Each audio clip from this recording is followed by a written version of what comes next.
Hari ini kita masih akan berbicara mengenai on a journey atau hidup ini sebuah perjalanan. Kita harus ingat perjalanan ini kemudian kembali ke Allah lagi. Saya heran ya akhir-akhir ini banyak kasus, banyak hal yang begitu mengejutkan mata. Mungkin sebetulnya sudah banyak juga terjadi ya.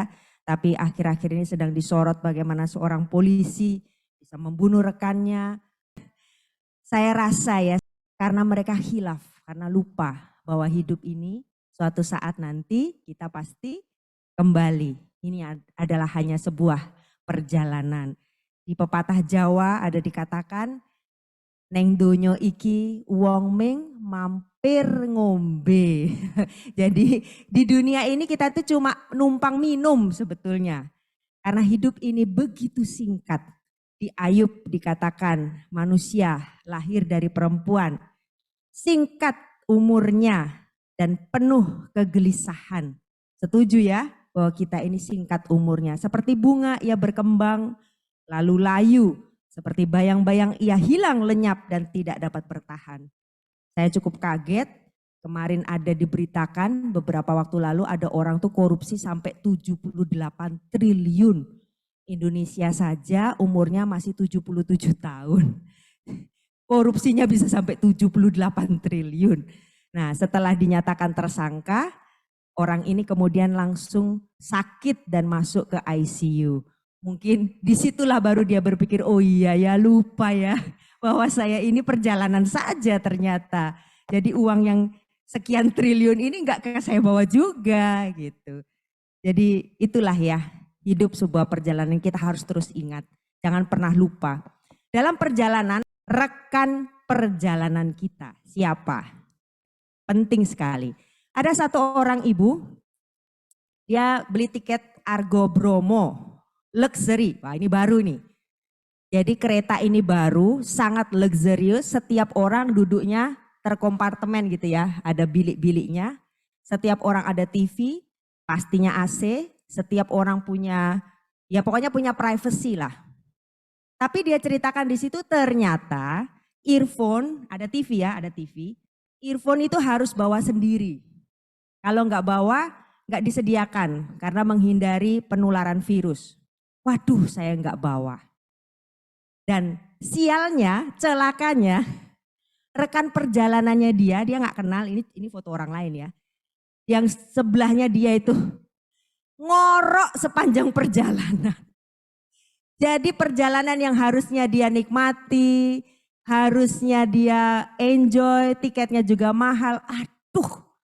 Dan gak bisa tukar tempat duduk karena luxury seperti itu memang sudah ada nomornya. Aduh, kok lupa bawa earphone, kok dia sebelah saya. Ngorok, saya jadi gak bisa tidur, gak bisa menikmati. Karena TV-nya itu kalau gak pakai earphone gak kedengaran. Ya itulah, rekan perjalanan itu penting. Rekan perjalanan contoh misalnya memilih pasangan hidup. Nah ini buat yang muda-muda penting sekali ya. Kalau kita punya rekan perjalanan, pasangan hidup yang sepadan, seimbang, makanya firman Tuhan bilang pilih yang seimbang. Ya, tai kucing bisa rasa coklat. Oh, berlebihan. Enggak, artinya hidup kurang-kurang dikit enggak apa-apa lah. Tapi kita bersama dengan orang yang mensupport kita. Ya, tapi kalau kita salah memilih teman perjalanan, bisa jadi begini. Wah, aku kudu kuat. Terus coba lanjut media, terima kasih. Yes, aku kudu kuat, tapi diinjak-injak terus. Ya, tapi ya kalau sudah menikah tidak boleh bercerai ya. Mungkin saudara bertanya, emangnya Bu rekan perjalanan itu cuma suami atau istri? Nah, hari ini kita akan belajar siapa rekan perjalanan kita. Who? Siapa? Kita itu on a journey with other kan, dengan orang lain. Jangan sampai dengan yang ngorok tadi ya. Perjalanan ini terasa begitu menyakitkan. Kata siapa? Ebit GAD ya. Ya, kalau kita salah memilih rekan perjalanan. Yang pertama adalah kita harus punya orang yang memuridkan kita. Itu rekan perjalanan yang paling utama kita harus punya. Kita akan belajar dari Paulus. Siapa tidak kenal Paulus? Orang yang luar biasa. Dari Kisah Para Rasul 9 ya. Kita akan bergantian, silakan saudara duluan, saya akan hitung, 1, 2, 3. Sementara itu berkobar-kobar hati Saulus untuk mengancam dan membunuh murid-murid Tuhan. Ia menghadap imam besar Dan meminta surat kuasa daripadanya untuk dibawa kepada majelis Yahudi di Damsyik, supaya jika ia menemukan laki-laki atau perempuan yang mengikuti jalan Tuhan, ia menangkap mereka dan membawa mereka ke Yerusalem. Dalam perjalanannya ke Damsyik, ketika ia sudah dekat kota itu, tiba-tiba cahaya memancar dari langit mengelilingi dia. Ia rebah ke tanah dan kedengaranlah suatu suara yang berkata kepadanya, "Saulus, Saulus, mengapakah engkau menganiaya aku?" Jawab Saulus, "Siapakah engkau Tuhan?" Katanya, "Akulah Yesus yang kau aniaya itu." Tetapi bangunlah dan pergilah ke dalam kota, di sana akan dikatakan kepadamu apa yang harus kau perbuat. Saulus bangun dan berdiri, lalu membuka matanya, tetapi ia tidak dapat melihat apa-apa. Mereka harus menuntun dia masuk ke Damsyik. 3 hari lamanya ia tidak dapat melihat, dan 3 hari lamanya ia tidak makan dan minum. Di Damsyik ada seorang murid Tuhan bernama Ananias. Firman Tuhan kepadanya dalam suatu penglihatan. "Ananias," jawabnya, "Ini aku Tuhan." Firman Tuhan, "Mari pergilah ke jalan yang bernama jalan lurus dan carilah di rumah Yudas, seorang dari Tarsus yang bernama Saulus, ia sekarang berdoa." Dan dalam suatu penglihatan ia melihat bahwa seorang yang bernama Ananias masuk ke dalam dan menumpangkan tangannya ke atasnya supaya ia dapat melihat lagi. Lalu pergilah Ananias ke situ dan masuk ke rumah itu, ia menumpangkan tangannya ke atas Saulus, katanya, "Saulus saudaraku, Tuhan Yesus yang telah menampakkan diri kepadamu di jalan yang engkau lalui, telah menyuruh aku kepadamu, supaya engkau dapat melihat lagi dan penuh dengan Roh Kudus." Dan seketika itu juga seolah-olah selaput gugur dari matanya sehingga ia dapat melihat lagi. Ia bangun lalu dibaptis.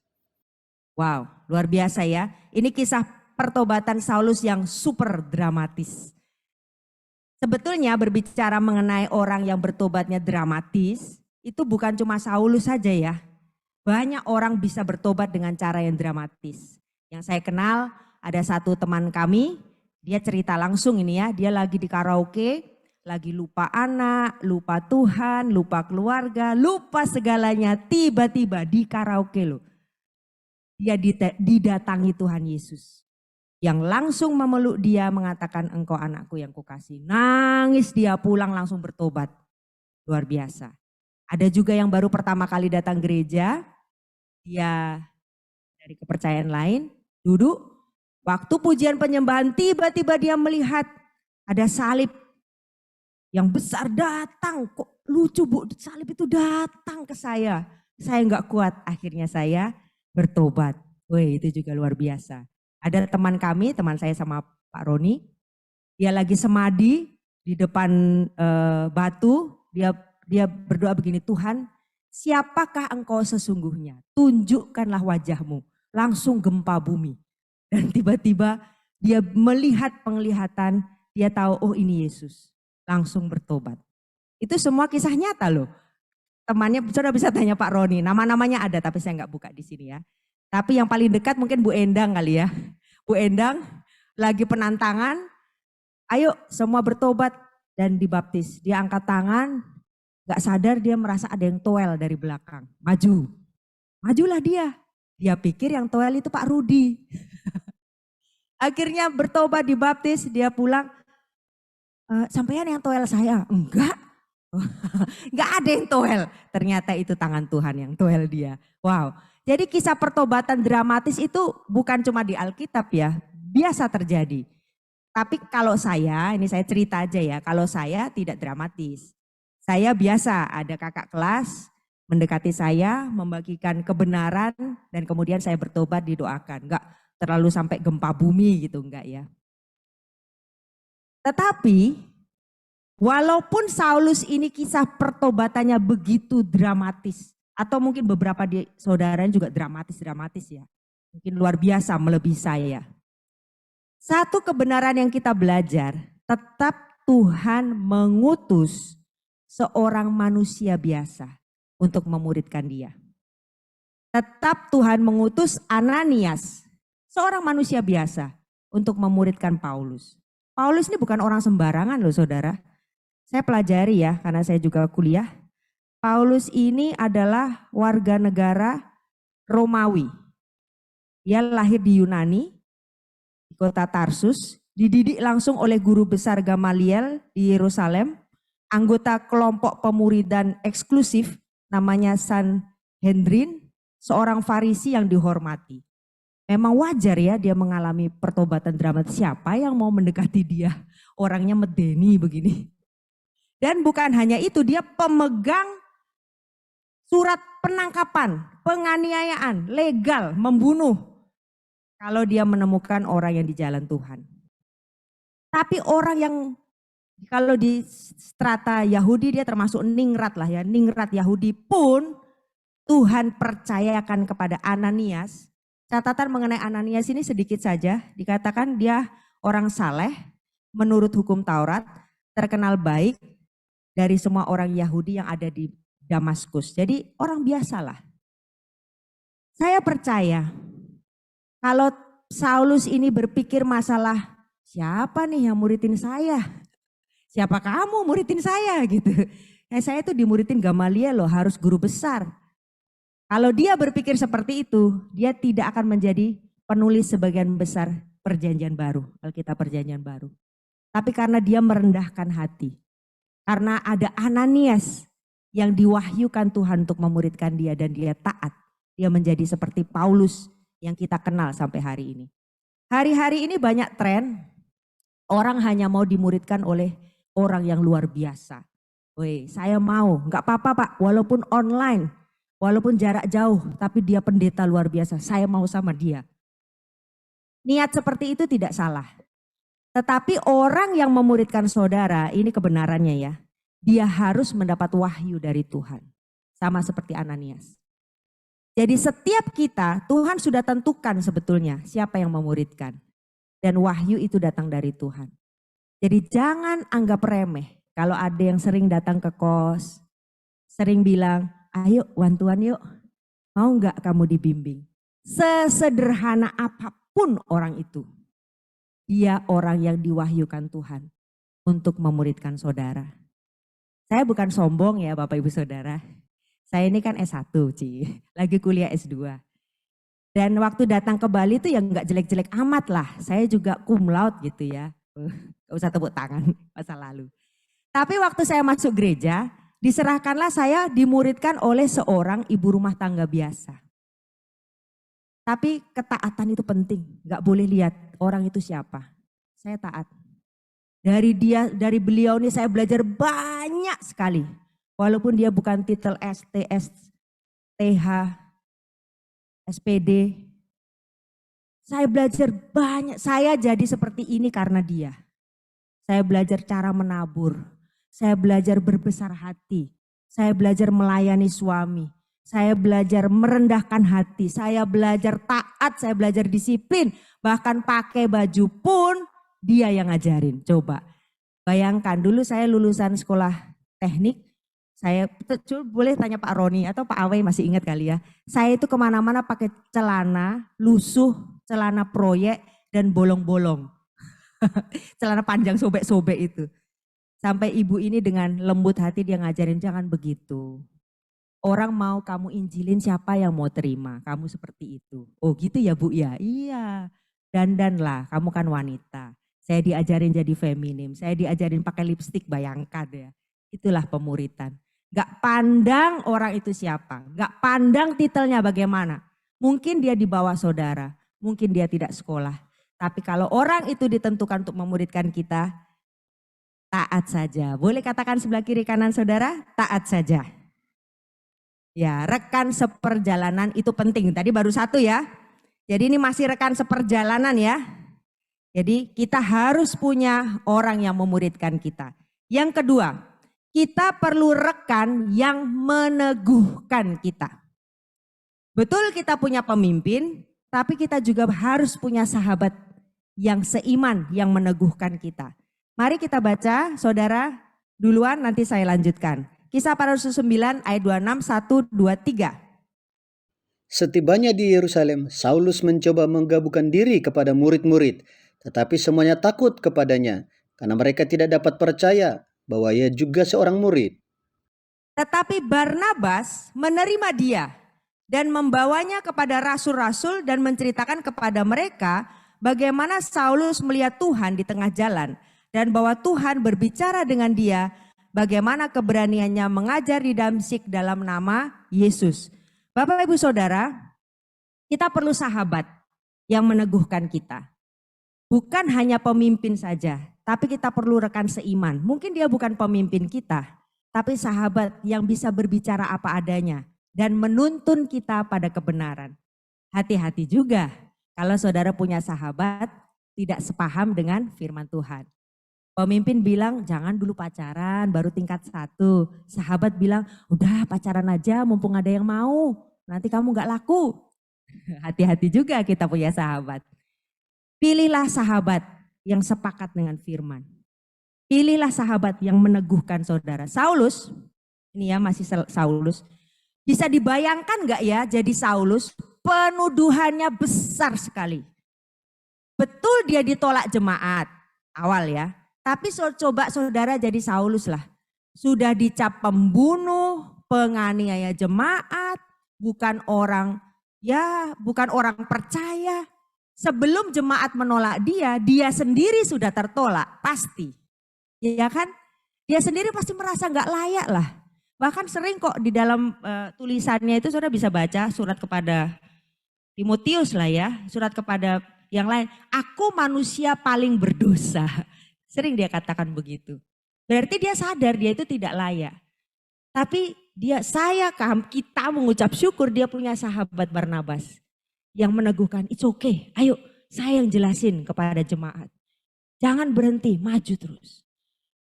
Milikilah sahabat yang bisa mendukung saudara dalam pertumbuhan iman. Kalau saudara coba cek sekarang ya lingkungan, saya ini bicara dengan siapa, sahabat saya siapa.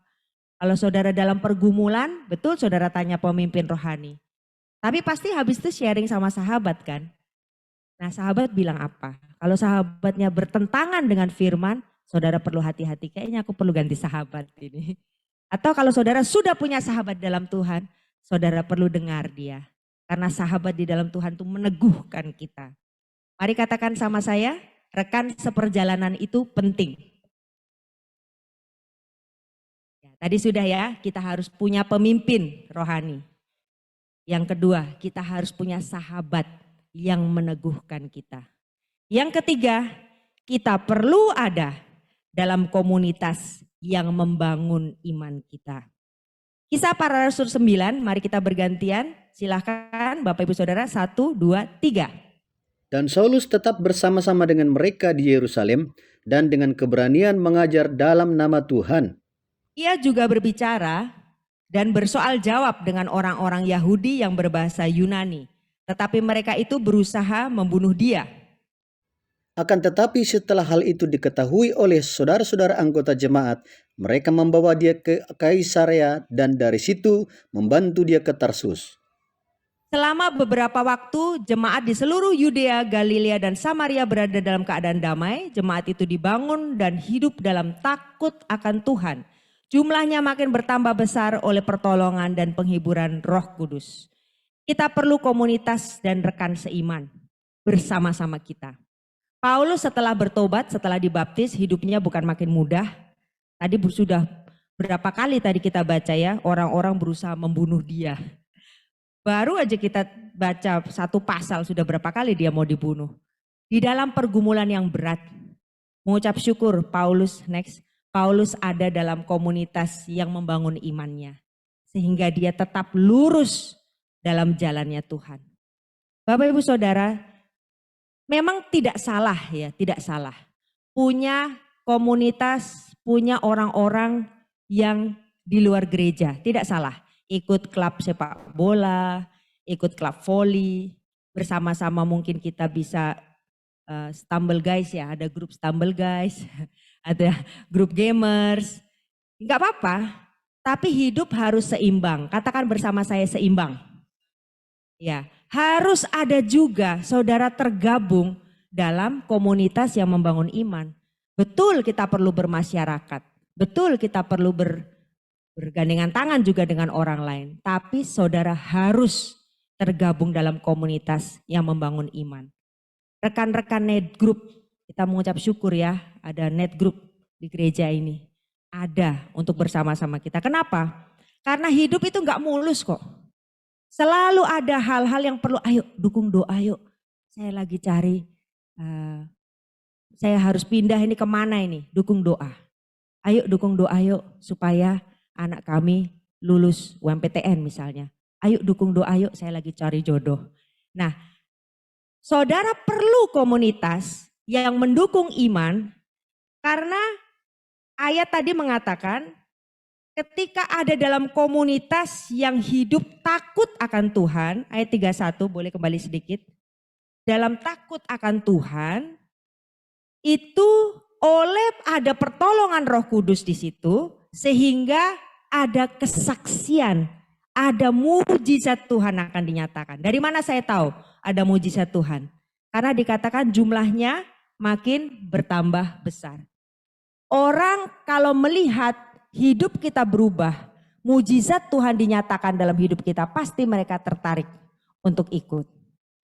Dan kalau saudara tergabung dalam komunitas yang membangun iman, sesibuk apapun, ya mungkin waktunya sudah, aduh sebetulnya nggak ada waktu, tapi nggak apa-apalah, saya ikut.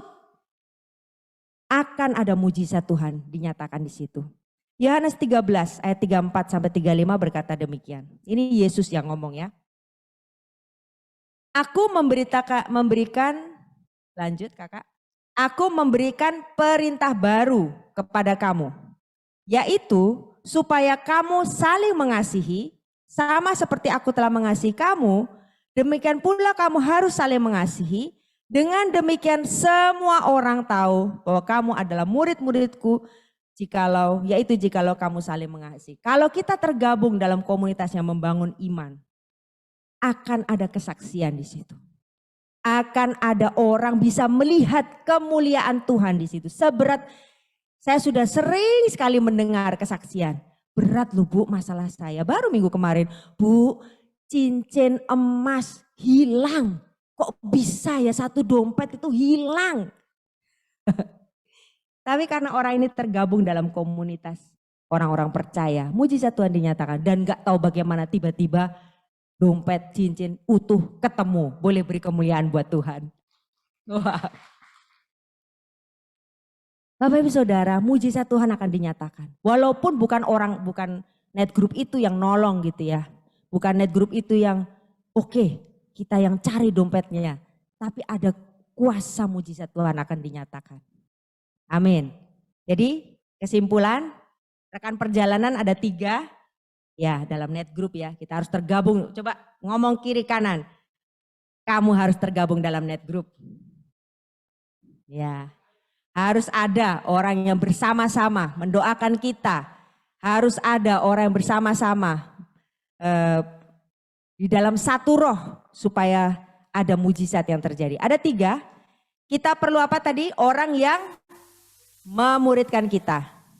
Yang kedua, kita perlu rekan yang meneguhkan kita. Yang ketiga, kita perlu komunitas yang membangun iman kita. Saya akan tutup dengan ini. Tahun 1924 ada satu olimpiade yang diadakan di Paris, di Prancis. Dari tim Inggris ada yang namanya Eric Liddell. Ada PowerPoint-nya mungkin di tempat lain. Ada Mas Andre enggak ya? Tadi saya sudah titip sama Mas Andre. Ya, jadi Eric Liddell ini tim Inggris ya akan diutus ke Perancis untuk ikut Olimpiade tahun 1924. Sebelum berangkat, dia membuat pernyataan yang sangat menghebohkan, heboh sekali. Dia bilang gini, dia itu ahlinya lari 100 meter. Ahli apa saudara, Bapak Ibu? Ahli lari 100 meter. Itu keahliannya dia. Dan dia dijagokan kalau dia lari 100 meter kemungkinan menang. Karena latihannya itu dan keahliannya memang itu. Tapi dia membuat satu pernyataan yang menghebohkan pada waktu itu. Dia bilang begini, saya tidak akan ikut lari 100 meter di Olimpiade Paris. Karena diadakan pada hari Minggu. Dia seorang Kristen taat. Dia bilang, kalau itu hari Minggu, sorry, saya nggak bisa. Saya harus ke gereja dan saya harus melayani. Wah, Inggris heboh, mencaci maki. Tidak patriotis, pengkhianat bangsa, terlalu fanatis, dasar orang, ini kan orang Skotlandia ya, Scotland. Dasar orang Scotland pemberontak. Dan remaja ini fotonya sudah tua ya, tapi waktu dia ikut Olimpiade dia masih remaja, masih berumur 16 tahun. Wow, masih seumur Isaac, bayangkan. Masih remaja, seluruh ibarat ya, seluruh dunia, ibarat seluruh Britania Raya mengecam dia karena keputusannya. Dia bilang begini, saya nggak mau lari, bukan saya tidak mau membela Inggris, tapi saya tidak mau lari kalau hari Minggu. Akhirnya dia ikut, dia tetap berangkat sebagai kontingen Inggris, tapi dia ikut lari yang 400 meter karena itu jatuhnya bukan hari Minggu. Tapi ditakutkan, dikhawatirkan dan kemungkinan besar kalah. Karena itu bukan keahliannya dia. Tapi mengucap syukur Eric Liddell muda, dia punya pemimpin yang meneguhkan, yang membimbing dia, yang memuridkan dia. Dia punya sahabat yang meneguhkan dia. Dia punya komunitas gereja yang mendoakan dia. Dia punya 3 ini. Jadi sekalipun Inggris, sekalipun seluruh dunia mengecam dia, dia tetap percaya diri. Dia tanya mentornya, papanya juga misionaris, gimana Pak? Jangan, oke. Gimana sahabat? Sahabat berikan nasihat, barang siapa menghormati Tuhan, dia akan dihormati. Oke, makin mantap dia. Jemaat doakan saya. Akhirnya di hari Minggu lari 100 meter berlangsung, jelas orang lain yang terima itu ya medali. Sementara dia pergi ke salah satu gereja di Paris, melayani di situ, bersaksi di situ. Jauh berbeda ya. Tapi karena ada 3 orang ini pilihannya tetap. Akhirnya tibalah dia, di hari dia harus bertanding. Sama sekali tidak dijagokan. Karena itu bukan faculty-nya dia, bukan dia nggak bisa di situ sebetulnya. Dia lari sprint jarak pendek. Oleh pertolongan Tuhan, oleh doa pemimpin rohani, oleh doa sahabat-sahabatnya, oleh doa komunitas gereja, dia menang mendapat medali emas. Dan bukan hanya itu saja, dia mencatat rekor dunia baru. Boleh beri kemuliaan buat Tuhan. Wow. Media Inggris berbalik. Sekarang panggil dia The Flying Scotsman. Orang yang kalau lari itu kayak terbang gitu. Orang memanggil dia The Fastest Man. Orang yang tercepat di dunia. Usianya baru 16 tahun. Dunia berbalik menyanjung-nyanjung dia. Tapi apakah dia lupa? Tidak. Dengan 3 yang bersama-sama dia ini. Pemimpin rohani, sahabat rohani, komunitas yang membangun iman. Waktu dia lulus kuliah, tadi kan baru 16 tahun ya. Waktu dia lulus kuliah, orang menantikan dia untuk, wah ini perjalanan masih panjang ini, masih muda ini. Ayo masuk ke dunia atlet profesional, pasti kamu adalah the next king di situ. Tahu Bapak Ibu Saudara keputusannya tidak. Saya mau tinggalkan dunia lari ini karena saya punya panggilan. Saya mau pergi misi ke China. Wow. Lagi media Inggris heboh. Lagi. Menyia-nyiakan kesempatan. Dasar tidak tahu bersyukur. Terlalu fanatik. Tapi dia tinggalkan. Untuk sementara waktu dunia mungkin tidak tahu dia. Tapi di Cina Dia terkenal sebagai orang yang bersepeda ke sana kemari dan mempertobatkan banyak orang. Dia menikah dan memiliki 3 orang anak. Sampai ajal menutup mata, dia ada di Cina menyelesaikan tugas misionarisnya. Bapak Ibu Saudara, waktu dia meninggal, orang yang bersama-sama dia menyaksikan betapa ada rasa kepuasan pada saat dia dijemput Tuhan. Bahwa dia sudah menyelesaikan pertandingan sampai akhir dan menerima hadiah yang sesungguhnya. Sekarang kalau saya tanya ya, sebagian besar orang mungkin lupa. Tahun 1924 itu Olimpiade Paris, siapa juara lari 100 meter? Gak ada yang tahu kan? Bukan hanya saudara ya, seluruh dunia itu sudah lupa. Tapi Eric Liddell dengan kisah hidup yang luar biasa, sudah begitu banyak buku ditulis mengenai dia. Kisahnya sudah menjadi inspirasi bagi sekolah-sekolah teologi, bagi anak-anak muda, bagi kita bahkan hari ini. Keturunannya, ini ada foto anaknya, salah satu daughternya, terus menerima penghargaan atas apa yang dilakukan oleh papanya. Bahkan orang Cina mengatakan bahwa sesungguhnya Eric Liddell sudah meninggalkan emas yang fana. Next. Dan dia menerima pure gold. Kami berterima kasih untuk dia. Oleh karena perjuangannya, banyak orang Cina dimenangkan buat Tuhan. Emas yang sejati. Bapak Ibu Saudara, Eric Liddell tidak silau oleh dunia waktu dunia mengagung-agungkan dia. Tidak silau oleh harta, tidak silau oleh apa yang ditawarkan di luar. 3 orang dia punya. Pemimpin rohani yang memimpin dia. Sahabat rohani yang meneguhkan dia. Komunitas rohani yang bersama-sama mendoakan dia. Mungkin dunia bisa menawarkan banyak hal. Pekerjaan kita, karir kita, jodoh bahkan, wih ganteng sekali tapi tidak seiman. Di saat-saat kritis seperti itu saudara harus punya rekan seperjalanan. 3 itu. Ia akan terus meluruskan saudara. Terus meluruskan saudara.